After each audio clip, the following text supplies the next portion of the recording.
As officials try to prevent another bloody weekend, Fox 32 finds suburban Cook County in the middle of a 50% surge in homicides. Suburban killings so far this year are growing faster than the increase in Chicago.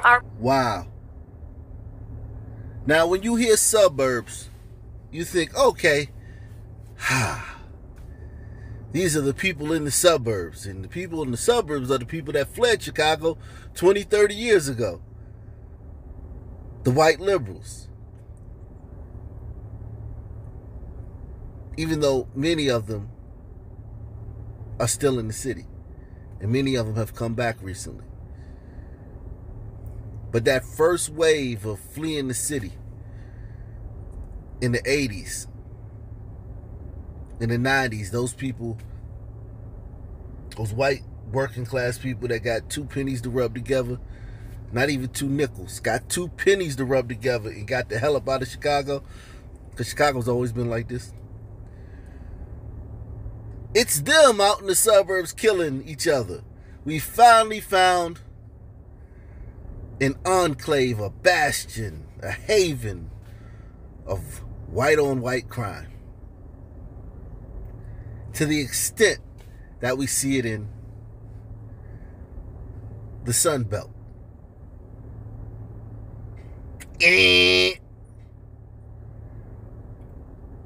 Wrong. These people out here who are murdering each other in the suburbs of Chicago, Harvey,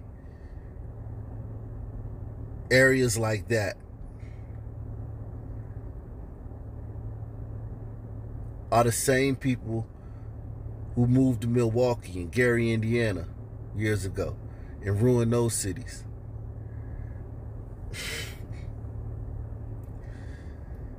Sun people. So it's very interesting.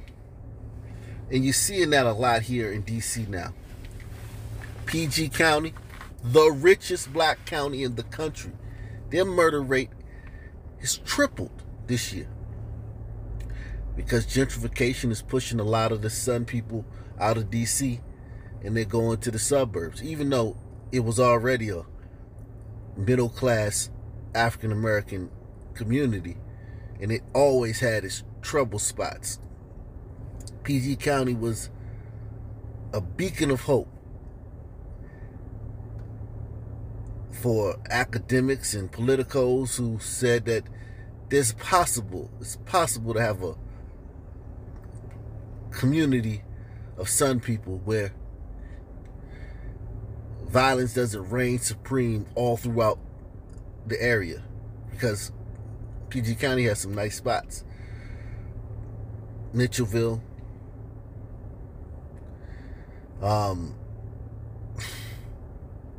Woodmore,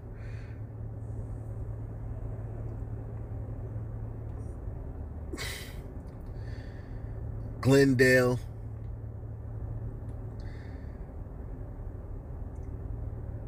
it's some decent spots there. Greenbelt is okay. It's some alright spots. Help me out. But what I'm saying basically is that it's the people from the city who bring that city life, even when the suburbs are made up of predominantly African American middle to upper class people. It's the city people who bring their ways, their gang banging, their beefing, they're sneaking up on each other and shooting each other all the time. They bring that and they ruin suburbs, whether they're suburbs full of glacier gliders or they're suburbs full of Sun people. That inner city hip-hop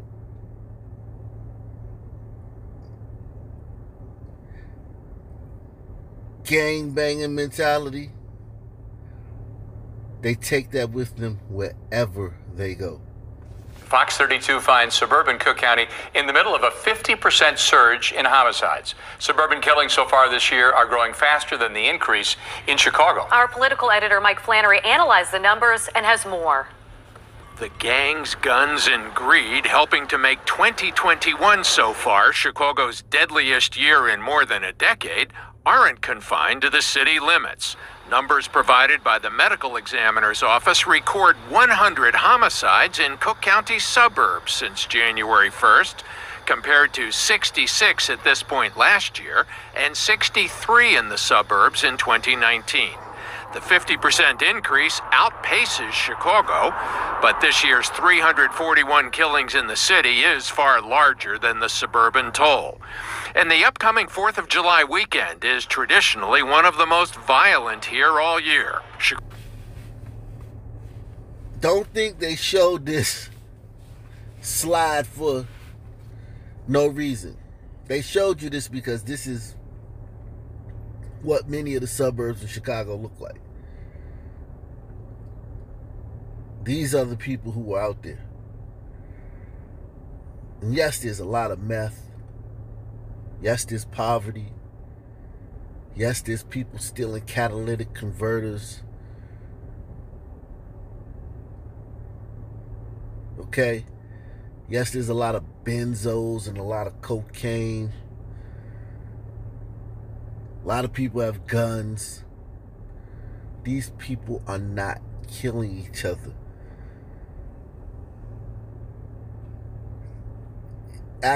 Trust me, you guys know I subscribe to a lot of academics. You know, I watch a lot of people far smarter than me on YouTube. That's one thing I love to do. I love to talk to people smarter than me, and I love to watch videos of people smarter than me.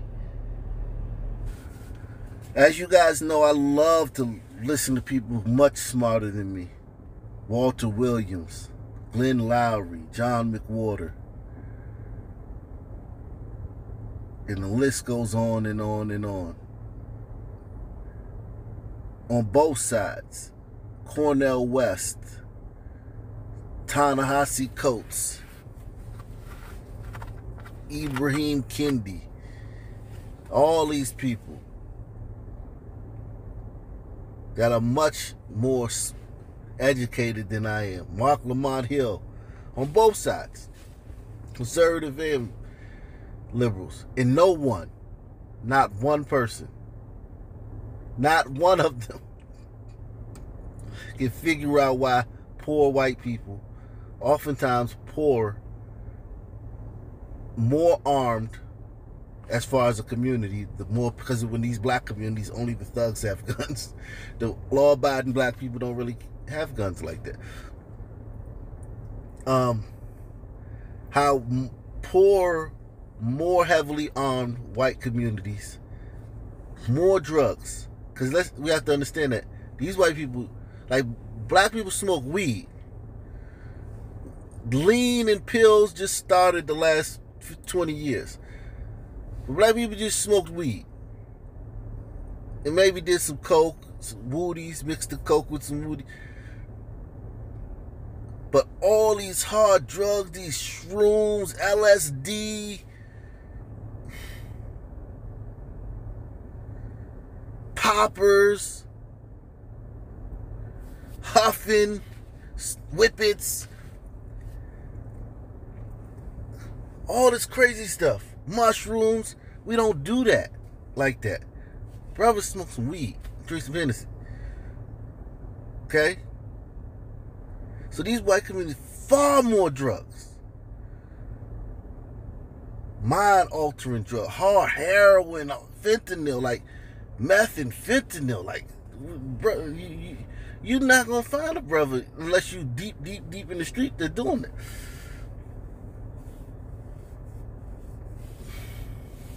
Well, I know of one, but that's another story. But what I'm saying is, like, their communities have far more drugs, far more guns, and as I told you, far more poverty. There are more poor white people in this country, more poor glacier gliders in this country than total black people. And I mean like twice as many more. Like there's twice as many white people that are poor in this country than all of the Sun people combined in this country.